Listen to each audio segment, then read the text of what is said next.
Ya da bir iş olarak iş yerinden sonraki yerine. Aslan Bey Camisi'nin karşısındayım şimdi. Gene o Mimar Sinan'a girince dostluklar zaman ve mesafelerle sınırlıysa o dostluklar yok demektir.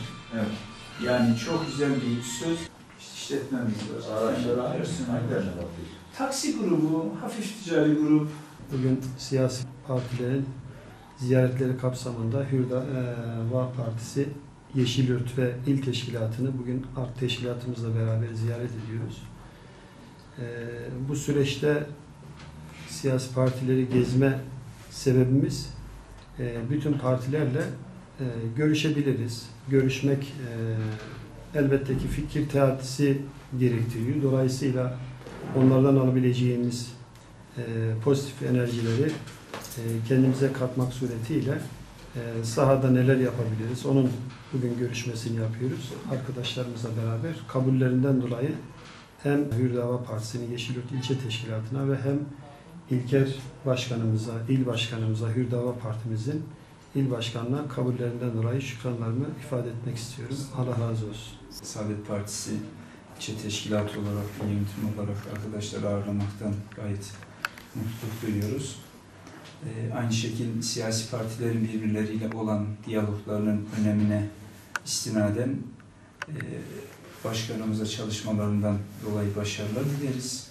Bu hassasiyetin daim olmasına, birbirimizi anlamaya en çok ihtiyaç duyduğumuz bu zamanlarda birbirimizden kopmadan ülkenin, insanlığın yararına neler yapılabilirse bunları ortak akılla çözülmesi gerektiğine kanaat eden bir siyasi hareketiz. Her şeyin doğrusunu biz yaparız, biz biliriz. Bize tabi olursanız doğruya ulaşırsınız. Bize tabi olmazsanız hepiniz dalalettesiniz gibi bir anlayıştan muafız, beriyiz. Ama ortak hakkın doğruyu birlikte bulabilmenin peşindeyiz. Hareketli olarak, siyasi çalışmalar olarak. Bu konuda da ziyaretlerini çok önemli buluyorum. Biz de kendilerine teşekkür ederiz nazik ziyaretlerinden dolayı. Rabbim çalışmalarınıza da hayır bereket kalsın. Teşekkür ederim. Başkanımıza Erbakan'ı anlamak konulu bir makalelerle dolu ve aynı zamanda Necmettin Erbakan hocamızın Davam kitabını başkanımıza hediye ediyoruz. En güzel hediyenin kitap olduğu bilinciyle okunup anlaşılması noktasında başkanım zaten okumayı, anlamayı çok seviyor. Bu manada hediye ediyoruz inşallah.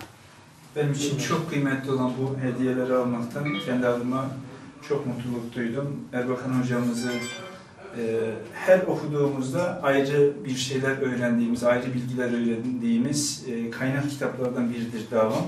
Onun için bizim için de çok önemli. Ayrıca teşekkür ediyorum başkanım. Çok sağ olun. Allah razı olsun. Sağ olun.